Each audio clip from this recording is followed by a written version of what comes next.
Hello everyone, I am Dr. Geeta Hegde and today we will be learning about the various clinical features seen in a patient of diabetes mellitus. Now this question is usually asked as enumerate the various signs and symptoms or clinical features seen in a patient of diabetes mellitus. The question which follows is usually explain what is the physiological basis of the signs and symptoms or clinical features seen in diabetes mellitus and what will be the investigations which you will be advising in the patient of diabetes. So today's agenda will be covering these questions. First, learn about the clinical features of diabetes mellitus. Second, explain the different types of diabetes. Third, explain what is high blood sugar level. And fourth, what are the various diagnostic tests for diabetes. Now we are talking about diabetes. So what exactly is diabetes? Diabetes mellitus is a group of metabolic disorders which are characterized by chronic hyperglycemia due to defects in insulin secretion or due to defect in insulin action or maybe both.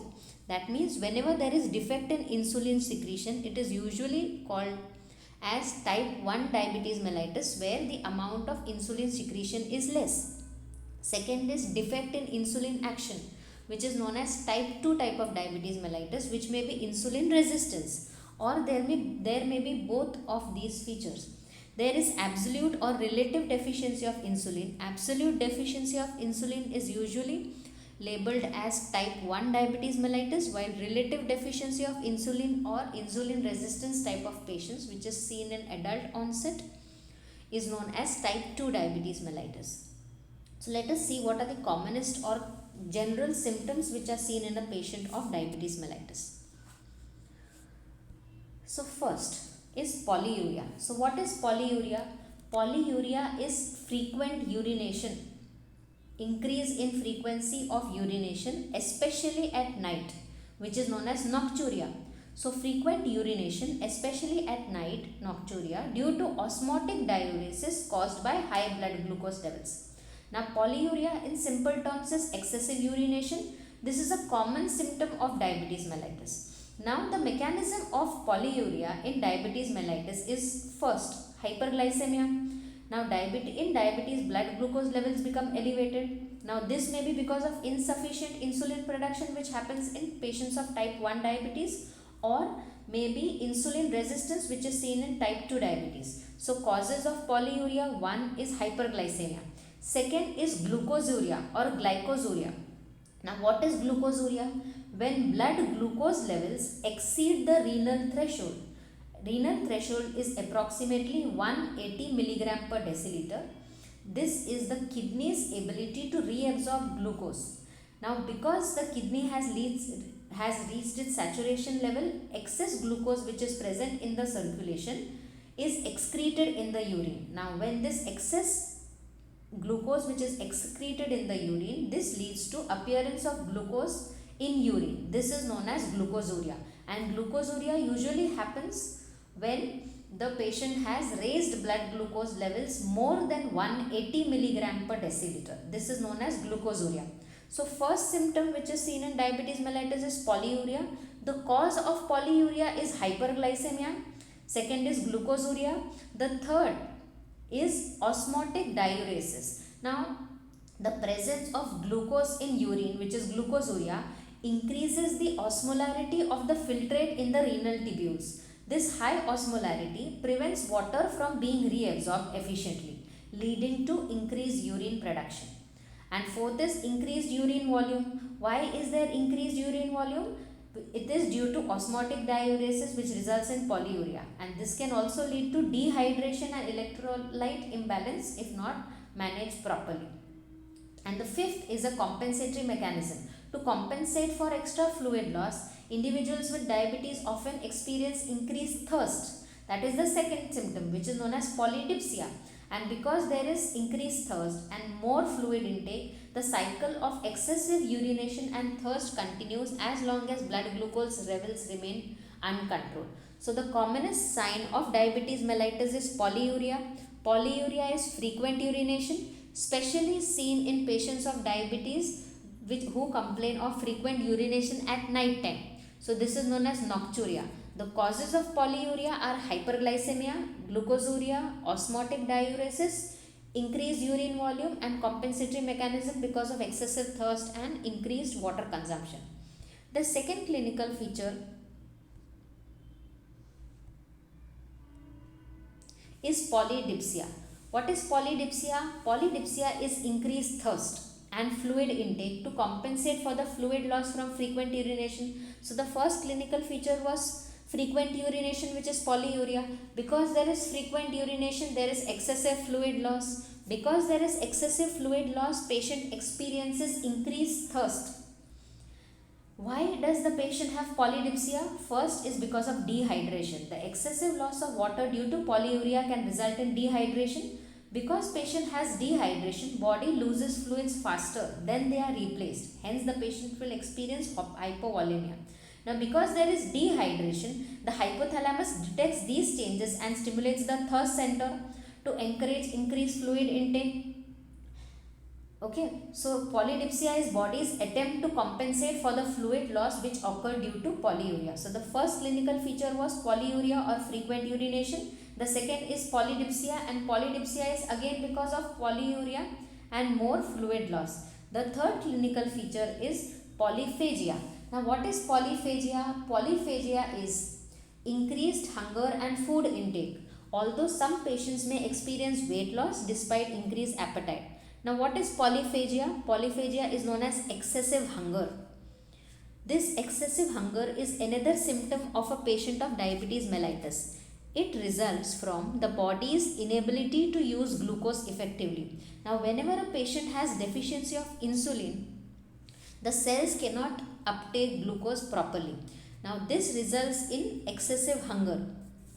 Okay, so insulin resistance or insulin deficiency prevents glucose from entering the cells to be used for energy. Hence, this leads to cellular energy deficit. And because the hypothalamus detects the lack of energy availability in the cells, it triggers the hunger center to encourage food intake, leading to polyphagia. And because there is continuous energy imbalance, even though more food is consumed, the food which is available from the raised blood glucose levels cannot enter the cells effectively. Hence, there is a perpetuating vicious cycle of hunger and energy deprivation. These three features, polyuria, polydipsia and polyphagia, they are known as the clinical triad or the cardinal signs of diabetes mellitus. So, always remember these features. Polyuria, excessive urination. Polydipsia, excessive thirst, hence increased fluid intake. And third is polyphagia, which is excessive hunger, so the patient tends to eat more but still experiences weight loss. That is the fourth symptom. So why does weight loss happen in a patient of diabetes mellitus? The weight loss which happens in a patient of diabetes mellitus is unintentional. Despite normal or increased appetite, it is often seen in type 1 diabetes because the patient tends to lose more glucose in the urine, which was glucosuria. Because of excess loss of glucose in the urine, there is caloric loss. That is why the patient experiences weight loss. The next symptom which a patient may experience is fatigue. Now, fatigue is persistent tiredness and lack of energy due to the body's inability to effectively use glucose for energy. Okay, so the patient may also experience these symptoms of weight loss, fatigue, blurred vision. Now, why does blurred vision happen? High blood glucose levels can cause swellings of the lens in the eye, leading to blurred vision. Patient is susceptible to frequent infections. Increased susceptibility to infections, particularly the urinary tract and skin infections, are seen in a patient of diabetes mellitus. Then the patient may also experience slow wound healing. Now this delayed wound healing or slow wound healing is because of poor blood circulation and high blood glucose levels, which impair the body's ability to heal wounds. This also leads to appearance of chronic non-healing diabetic ulcers, which are seen in a patient of diabetes mellitus. So the commonest features are polyuria, polydipsia, polyphagia. Other features which may be seen in a patient of diabetes mellitus are weight loss, fatigue, blurred vision, frequent infections, delayed wound healing. Delayed wound healing may lead to appearance of diabetic foot ulcers in a patient. Okay.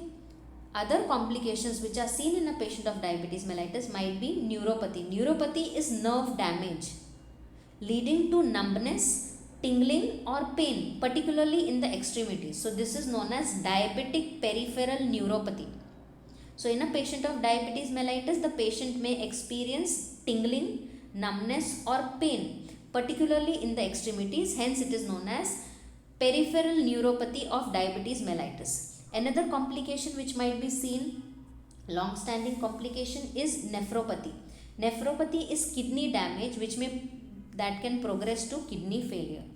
Another complication which may be seen is retinopathy, eye damage that can lead to vision loss or blindness in a patient of diabetes mellitus. It is also known as diabetic retinopathy. So these are the various clinical features and their physiological basis why the patient of diabetes mellitus experiences these symptoms. So what are the different types of diabetes mellitus? The different types of diabetes mellitus are type 1, type 2 and type 3. Type 1 diabetes mellitus is also known as type 1 diabetes mellitus or insulin dependent diabetes mellitus. Now this is a rapid onset type of diabetes where the symptoms typically appear suddenly and are often severe. The complication which is seen in type 1 type of diabetes mellitus is ketoacidosis, and it is a very serious complication which is characterized by nausea, vomiting, abdominal pain, altered consciousness resulting from accumulation of ketones due to fat breakdown. The second type of diabetes mellitus is maturity onset type 2 diabetes mellitus. Here the symptoms develop more slowly. They are often associated with obesity. So the individuals with type 2 diabetes may be overweight or obese, and here there is insulin resistance. That means the body cells do not respond effectively to insulin even though insulin levels may be normal or elevated. In patient of type 1 diabetes mellitus, there is absolute deficiency in insulin levels of a patient of type 1 diabetes mellitus. In type 2, the body cells do not respond effectively to insulin even though the insulin levels may be normal. And the third is gestational diabetes mellitus, which is a common medical complication seen during pregnancy. Now, which are the blood tests which a patient has to be advised? First is fasting blood glucose levels. Now, what are normal fasting blood glucose levels and how do you measure fasting blood glucose levels? Measuring the blood glucose levels after an overnight fast, at least 10 to 12 hours after the last meal of the patient. And what are the normal fasting blood glucose levels? The normal fasting blood sugar levels are always less than, in a normal patient, they should be less than 100 milligram per deciliter. In a patient of pre-diabetes or impaired fasting glucose, it is labeled as 100 to 125 milligram per deciliter.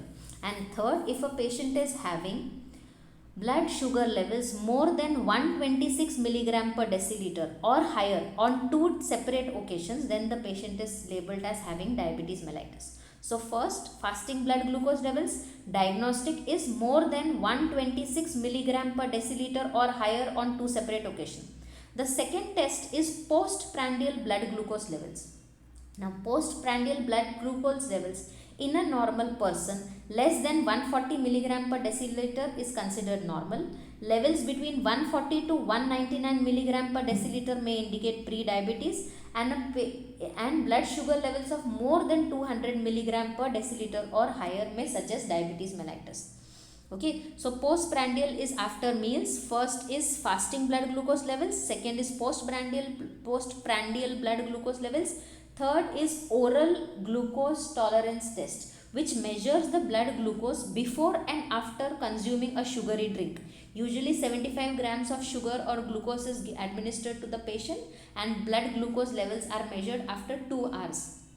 That is oral glucose tolerance test. The fourth test which is advised for diagnosis is glycated hemoglobin, HbA1c. It is also known as glycosylated or glycated hemoglobin test. In simple terms, it is known as HbA1c. This reflects the average blood glucose levels over the past 2 to 3 months, and it should usually be less than 6 gram %.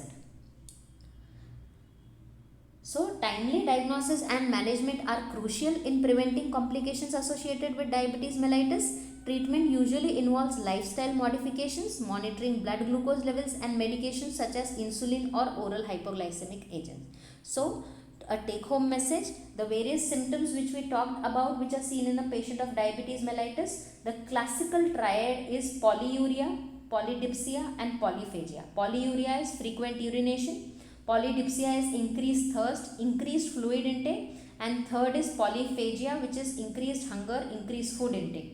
Okay, despite these three features, the other clinical features might be weight loss, fatigue, blurring of vision, slow wound healing or delayed wound healing, frequent skin infections or frequent urinary tract infections. And the complications which may be seen in a patient of chronic diabetes mellitus is diabetic ketoacidosis or cardiovascular diseases, diabetic neuropathy, specifically known as diabetic peripheral neuropathy or peripheral neuropathy of diabetes mellitus, nephropathy, which is chronic kidney damage which may progress to kidney failure, retinopathy of diabetes mellitus, and chronic non-healing foot ulcers. If you liked our presentation, thank you for watching it.